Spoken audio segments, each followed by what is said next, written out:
Hello there, this is Retro Spirits Gaiden, and this is Three Wonders, or Wonder 3, on the Sega Saturn.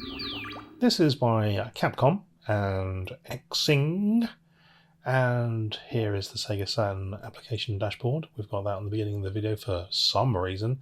I'm playing this on a Saru. Xing. Here's the Xing man with his beautifully silky voice. He's caressing your eardrums with his dulcet tones. So we've got Roosters, we have got Chariot, and we have, I think this is called Don't Pull, but there's a Japanese bit of text there. And here's a low-res text saying Wonder 3 because that's what the game is, by Capcom and Xing.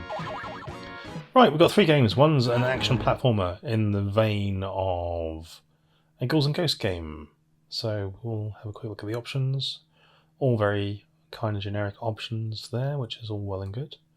We've got a frogman. The frogman's sort of berating two lads at a pub. He's like, "What are you doing in here? You are not old enough to drink pints. Why don't you go home and get your mum some brisket?" I don't know what was going on there. It was in Japanese. Anyway, we're setting off, and we're going to shoot goblins in the face with arrows. This quite satisfying, isn't it? We have got a musical score, which is very, well, it's very driving, isn't it? It's dramatic. The sound effects are fairly low quality in this game. The graphics actually on this first level are quite nicely drawn. I've picked up the worst weapon in the whole of video games. I hate this gun in this game. It's absolute crap. It just leads to your inevitable death. Yeah, we've got sort of a weird rendering style in the graphics. Like the foreground is very vibrant and in your face, and the background's pushed back with muted colours. It's like they've used art direction to some degree to separate foreground and background to maintain a clean playfield and an interesting visual look. So, well done them. The gameplay is very basic. It's run and gun, plus jump, and you can slide. That's it. That's all you've got. And you pick up a little option, get there. I've got like a handkerchief following me around. He fires space donuts, so he is the bee's knees. My guy loses his clothes, like Ghouls and Ghosts, and then picks up a, I don't know, like a kettle. And the kettle's got clothes in it, so you pour the clothes on yourself, and you get 2 hits. So a clothed, I don't know what they are, sort of big-eared lad can take 2 punishments, and an unclothed big-ear lad can take 1 punishment before it expires. Collect the cards, and it gives you points towards gaining an extra life. Got two tunes on this level. The tune just kicked in there. It was a different tune. I'm not sure that's the same on every level. I'm just trying to think. Can't remember. But we do have a variety of different locations. Look, I'm down in a kind of a mushroomy cave here. Oh, it's like a grim Brothers Grimm fantasy world. Yes, that's what it's like. Shoot the cycloptic bats right in their cycloptic bat eye. Get rid of them bad boys. The goblins have got very pointy little knives, and they're very threatening, aren't they? Ooh!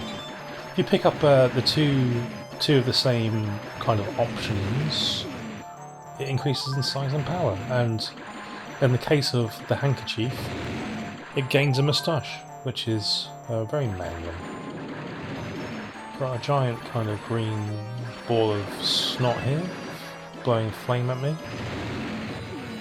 He got what he deserved, which was death. Oh, I've picked up Baron Shot again. This fucking weapon, man. It's just awful. Why is this weapon in the game? It's like the most common one to pick up as well. It's just irritating. Whoever designed this gun or implemented its frequency of appearance needs a kick in the nuts, like a big square kick right in the ballsack because they have made a stupid decision that ruins this game, really. This game would be cool if it wasn't for this stupid gun. I'm fighting like a cross between the Rancor and the Predator here. I'm not doing very well because the gun I've got is utter bullshit. In fact, I'm taking so long the music track has stopped and it's starting again. I've never had that before. This guy's usually dead long before that music track ends. He's getting angry now because it's taken so long to kill him. He's like, "Why won't you kill me?" His entire existence is just walking around these two platforms angrily. Oh my god. Kill him! Kill him! Oh, for crying out loud. Right. He got what he deserved, which was he lost his arms and his head. Collect enough cards there to go one up. Lovely. Right, let's play the next game. Cute graphics. That's what I'll say about that game. It's a cute graphical style. It's not as good as Ghouls and Ghosts. You can't argue with me there. I mean, no one talks about Roosters as being the spiritual follow-up to Ghouls and Ghosts and how great it is, do they? Because it isn't, and they don't. So here we've got Chariot. Chariot is a horizontally scrolling shoot-'em-up, described in an edition of the Sega Saturn magazine as one of the greatest horizontal shooters of all time. Now that is, quite frankly, hyperbole and lying.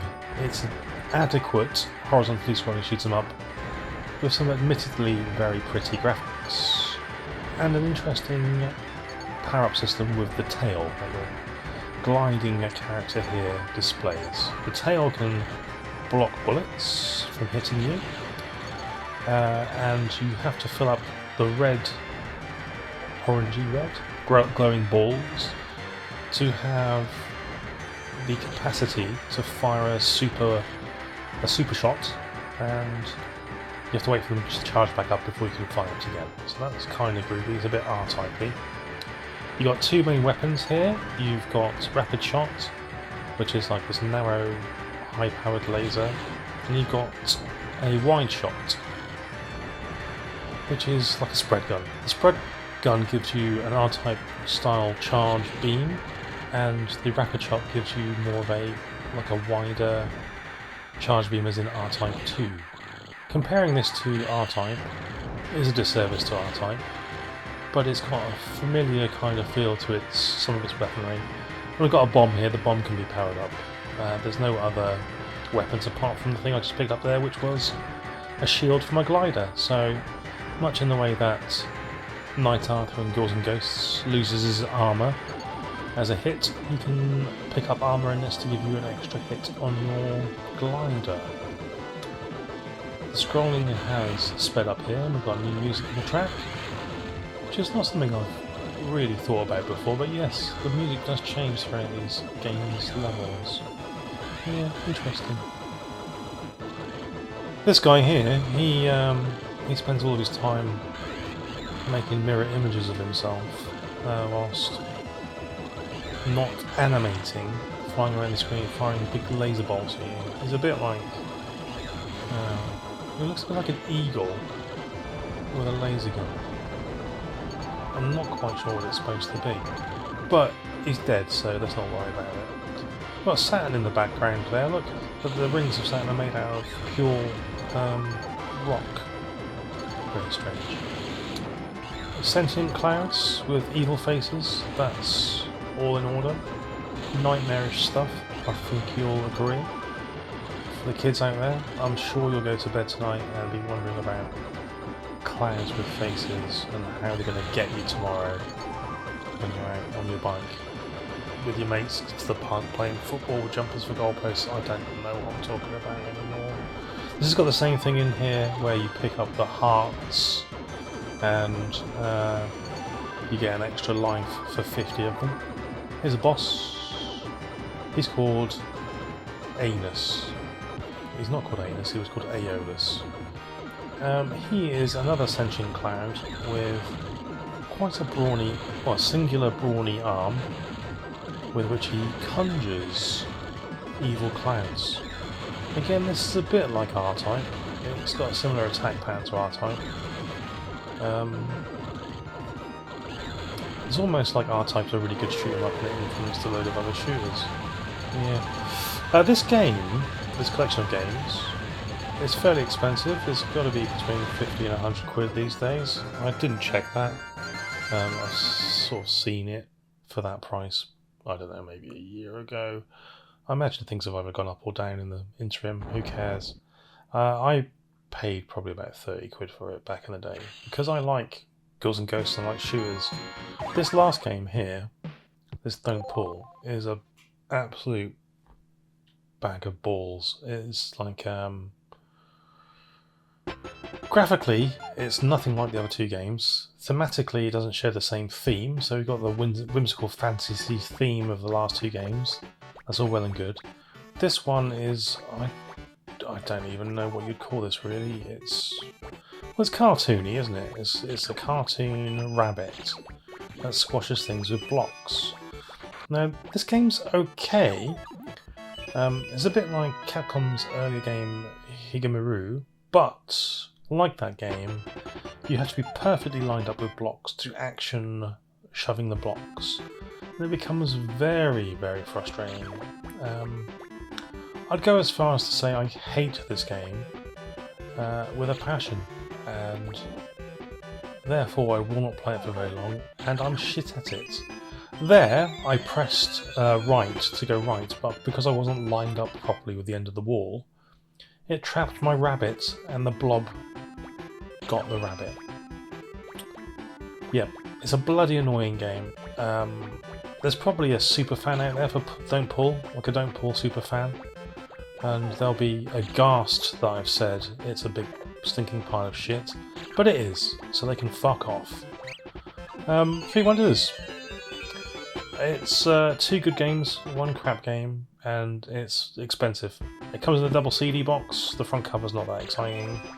Yeah, it's there, people. You can get this on Capcom arcade services on things like Switch. It probably cost you like £2 to download it. I'm just trying to think if there's any extras in the Saturn version. There's probably a hints and tips book in the Saturn double CD box thing, and that's all I think is in it. It probably came out on the PlayStation as well. It's probably as expensive on the PlayStation, so I don't know. It's up to you if you want to buy two good games and a crap game for 50 plus quid, innit? I'll leave you with that decision. I trust you to make the right choice. Alright then, let me know what you think about Three Wonders below, and I'll see you next time. Ta-ra!